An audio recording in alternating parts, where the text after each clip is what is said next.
City of Pripyat stretches across 5 square miles, encompassing 150 buildings, 60 modern roads, schools, hospitals, entertainment centers, and a sprawling amusement park.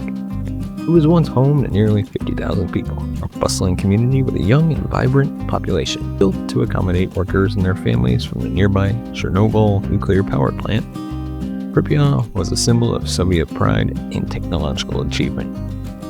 Yet today it stands eerily silent, locked within the 1,000 square mile Chernobyl exclusion zone. The entire city is guarded by armed security forces, surrounded by barriers and warning signs. Pripyat is often compared to a modern-day Pompeii, a city abruptly halted in the midst of life, frozen in time as if preserved by a tragic spell.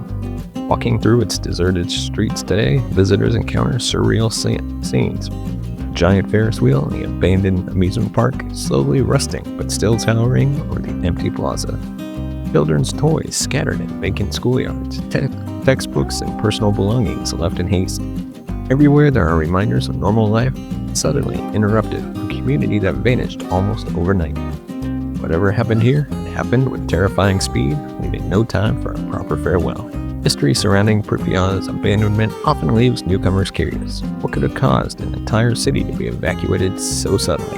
How did a thriving advanced community fall to ruin so quickly? The story begins decades before the disaster, rooted in the Cold War era ambitions of the Soviet Union. In its time, Pripyat was one of the most modern and technologically advanced cities in the world. A planned city that embodied Soviet ideals of progress and collective strength. But the tragic events of April 26, 1986, turned the city into a ghost town, a silent testament to the risks of nuclear technology and the secrecy of the Soviet state. The story of Pripyat is inseparable from the Chernobyl nuclear power plant, a monumental project launched by the Soviet Union, part of its broader goals of technological and military dominance.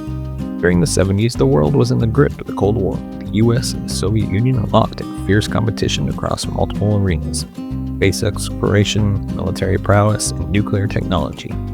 Nuclear power was seen as a symbol of progress and strength, capable of driving the industrial machine of the Soviet Union and ensuring its energy independence. In 1970, Soviet officials selected a remote area in northern Ukraine, near the border with Belarus, as the site for the Chernobyl nuclear power plant. Located close to the Pripyat River, which could provide abundant cooling water, it was an ideal location for what was intended to be one of the most powerful nuclear facilities in the world. The Chernobyl plant was to be a showcase of Soviet ingenuity, using cutting-edge RBMK reactors that could produce enormous amounts of energy. However, constructing and operating a facility of this scale required a large workforce: scientists, engineers, technicians, and support staff. So the Soviet government decided to build an entire city to house these workers and their families. This new city named Pripyat was to be a model of Soviet urban planning. Place, modern architecture, green spaces, and advanced infrastructure would combine to create an ideal living environment.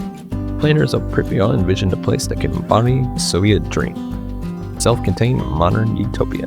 It was a city like no other, designed to showcase the best of Soviet society. Unlike many older Soviet societies that were crammed with narrow streets and dense housing blocks, Pripyat was planned with modern urban design principles in mind. Built from scratch on a blank canvas, it allowed architects and planners the freedom to create a space that embodied Soviet ideals, order, harmony, and communal living. The city's design featured wide open avenues and spacious apartment blocks. Buildings were spaced far apart, separated by parks, playgrounds, and gardens. High-rise buildings dominated the skyline, but unlike other Soviet cities where high-density housing was the norm, each building in Pripyat was generous green areas surrounding it. The planners were careful to ensure that families had access to outdoor spaces and recreational facilities, making the city not just a place to work, but also a pleasant place to live. Most of Pripyat's residents were young, with the average age being under 30. The city had a lively energy, with many young families, children, and working professionals. Sports facilities, schools, hospitals, and cultural centers were built to cater to this demographic. Pripyat even had an amusement park, complete with a Ferris wheel, bumper cars, and playgrounds, a rare luxury in the Soviet Union at the time. The planners took pride in creating a community that provided not only for the physical needs of its residents, but also for their social and cultural well-being. The heart of Pripyat was its main square, the central hub of the city's social life. Here stood the city's cultural building, known as Energetic. Residents could attend performances, lectures, and community events. Just across the square was the hotel, a sleek and modern establishment that hosted visiting officials and dignitaries. Overlooking the square was a 9-story building adorned with a prominent slogan that read, "Let the atom be a worker rather than a soldier." This message encapsulated the city's purpose and spirit, celebrating the peaceful applications of nuclear technology. Pripyat was more than just a place to live. It was a showcase of Soviet engineering and social planning. Infrastructure was top-notch for its time, with wide straight boulevards designed to accommodate both cars and public transportation. Parks and green spaces were thoughtfully scattered throughout the city, creating a sense of openness and tranquility. In a country where many urban areas were cramped and industrial, Pripyat stood out as a vision of modern living. It represented the Soviet ideal of a self-sufficient, harmonious community where people could live, work, and raise families in comfort. Then it all came crashing down April 26, 1986. In the early hours of April 26, 1986, everything changed. 1:23 a.m. during a late-night safety test, reactor number 4 at the Chernobyl nuclear power plant exploded. The explosion sent a massive plume of radioactive material into the atmosphere, releasing more than 400 times the radiation emitted by the Hiroshima atomic bomb. The immediate area, including Pripyat, was engulfed in a deadly cloud of radioactive particles. Radioactive release spread rapidly, contaminating not only Ukraine and Belarus, also drifting across Europe, exposing millions of people to dangerous levels of radiation. The explosion at reactor number 4 is now considered the worst nuclear disaster in history, a catastrophic failure with far-reaching consequences. Radiation levels spiked to deadly levels at Pripyat, and residents just 3 miles away were left in the dark. Due to the secrecy of the Soviet system, government officials hesitated to admit that a disaster had occurred. They feared that public knowledge of the event would lead to panic and expose the vulnerabilities of their prized nuclear program. As a result, the residents of Pripyat were left unaware of the invisible, life-threatening danger that surrounded them. As radiation spread throughout Pripyat, residents went about their daily routines, oblivious to the toxic particles settling the air, on buildings and on playgrounds. Children played outside, workers reported to their jobs, families enjoyed their day. Within hours, however, people began to experience symptoms of radiation sickness, headaches, nausea, skin burns, and severe fatigue. Despite these alarming signs, Soviet authorities delayed any public announcements. It wasn't until nearly 36 hours after the explosion that officials finally ordered an evacuation. When the evacuation order came, hundreds of buses and trucks arrived in Pripyat. Families were instructed to bring only the essentials, as they would be gone for just a few days. Believing this was a temporary measure, people left most of their belongings behind. The layout of Pripyat, with its wide streets and open spaces, allowed the evacuation to proceed quickly. Within 48 hours, nearly 50,000 residents had been transported out of the city, leaving their homes, schools, and workplaces as they were. The people of Pripyat were never allowed to return. The Soviet government declared the area a permanent exclusion zone, sealing off the city and surrounding regions indefinitely. Today, the city remains an irradiated ghost town, a place frozen in time and locked away behind barriers. It has since become a powerful symbol, a haunting reminder of both the ambition and the recklessness of the Soviet nuclear program.